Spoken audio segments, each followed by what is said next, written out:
I remember staring at our forecast. It said we were going to lose $300,000 in the next couple of months unless we did something different. For a bootstrap business, this was basically a death sentence. When your pipeline stalls, it's easy for panic to set in. I know because I did what I like to call the freeze and thrash. First, I froze. I stared at that terrifying forecast like it was the T-Rex in Jurassic Park. If I don't move, maybe it can't hurt me.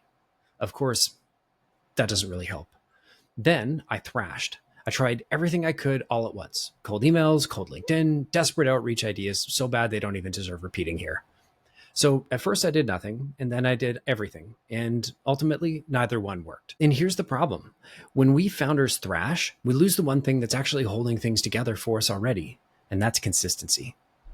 Thrashing sends scattered signals to your team, your prospects, and even to your existing customers. It also creates commission breath, that desperate energy that buyers can smell a mile away.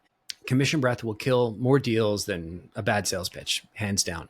Your customers need you to be the steady hand in their decision process. And if you look shaky, they start to worry about whether you're going to be around to support them after the deal closes. So if thrashing backfires, what's the alternative? One idea that's really helped me is something I stole from a book called Good Strategy, Bad Strategy. Richard, the author, outlines a 4-part system that I apply pretty much every time I've got to make a strategic decision at my company. It consists of 4 steps. Define the situation, diagnose the problem, choose your guiding policy, and take coherent action. So, step 1, write it down. What's happening? Why is it bad? What's not so bad? Basically define, just get all the context out and onto the page. It's absolutely imperative that you write this down. It could be paper, it could be digital paper, whatever. I like to use a Google Doc because I use Google Docs for everything, but it doesn't have to be. Step 2 is to diagnose the problem. What you really need to hone in on is, why are you here? There can be many, many reasons, but we want to pick the biggest, meatiest, hairiest reason why we are in the situation that is undesirable. Is it timing? Is it process? Market conditions? Though it's usually not market conditions. Is it execution? Is it something else? Really got to get to the crux of what is the problem. Step 3 is to choose your guiding policy. This is where you take the diagnosis that really kind of points you at, okay, this is the thing we were trying to solve. And your guiding policy defines how you plan to solve it. Not necessarily the exact steps, but the method that you're going to use. Take, for example, I broke my arm when I was in grade 6. I may or may not have been swinging at my brother and may or may not have hit the door, and I had a hairline fracture. So the diagnosis is hairline fracture in your arm because you're an idiot. Fair. So if the diagnosis is hairline fracture, what's the guiding policy? Throw a cast on it, tell the idiot not to pick the cast off, or they're going to be back here next week. Then reapply the cast when they get there next week. Guiding policy tells you kind of how you're going to solve the problem. Step 4 is coherent action. This is where we lay out the plan and the steps that are going to align the whole team instead of scattering our resources around at the symptoms. The goal here is to align the entire team around solving that one single most important problem to you. 3 rules to avoid thrashing. First, trust your playbook. You got to stay calm. Don't shortcut discovery. Don't rush deals. Don't try and close them faster just because you need that deal to close this month.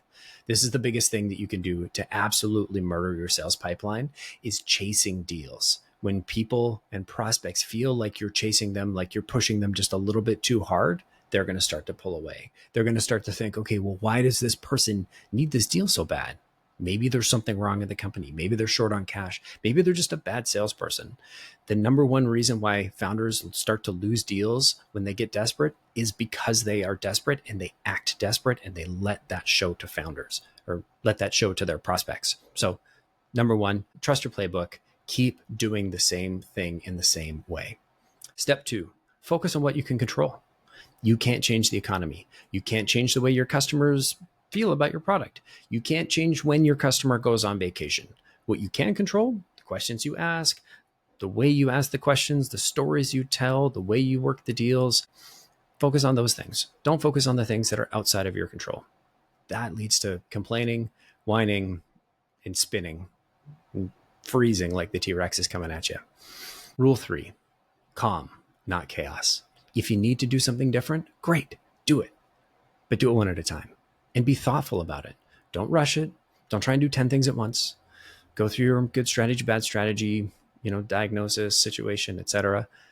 and then find one thing to do differently. Don't do 10, do one, maybe do two. 3 if the third thing is going to be booking a call on a call. That one's important. Here's the highest converting move I've found. Go back into your CRM. If you've been working deals for more than 6 months, you probably have money in your CRM. It doesn't have to be your CRM. It could be a spreadsheet. Wherever you keep track of your deals, go there, email 10 people right now. Pause this video, go do it right now. It's going to make your life so much easier. Why? Because these are people that you've already had a conversation with, that know about your product, that know you are a real human and not some asshole who's just going to try and force software that they don't need down their throat. And their circumstances have probably changed. It's amazing what 6 months will do. Something that is not a top priority for me right now is going to be a massive priority for me in 6 months. Do I know what that thing is going to be? Absolutely not. It's impossible to say. It's 6 months from now. Humans are naturally terrible at forecasting and estimating. So look at that pipeline. All those people that said no didn't actually say no. They said not right now. So go back and see if right now might be a good time to chat. That's really all you have to do. Really easy, simple follow-ups. Great if you've got high context follow-ups, if you were taking good notes about what needs to happen next and why it's not a good fit right now and why they ghosted you or what might have changed. Those are great high context follow-ups. If you need to read a little bit more about high context follow-ups, I'll put a link in the description to a great post I wrote about sending high context follow-ups. I've said that word too many times. We're going to move on. If they didn't tell you to F off and die, then you probably want to reach out to them. The best way to make sure this happens on the regular is to turn it into a habit. I like to do this on Friday afternoons because it's my least productive selling time of the week. And let's be honest, not a lot is happening at 3:30 on a Friday, but something productive can if you follow up Fridays. So what I like to do is take an hour every Friday afternoon, and my goal is to send 10 follow-up emails. That's it. That's the whole goal. I want to make it really easy to initiate the habit. I don't want my brain to have to think or go, oh, this is going to be a really hard thing. Just all I have to do is send 10. The reason why follow-ups work well, like we talked about before, you've already had a conversation with these people. They already know about your product or your service, and they know about you. They trust you. You are somebody you met 6 months ago. You turned out not to be a total asshole. Every founder knows that empty, terrifying moment when deals slip and your pipeline starts to feel a little bit thin.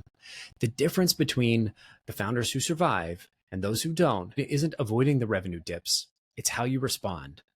Winners stay ready, trust their process, and work on relationships they've already built. The market doesn't owe you revenue on your timeline, but if you stay calm and focus on what you can control, you'll come through this stronger. If this video helped, check out my deep dive on high context follow-up in the link below. Thanks.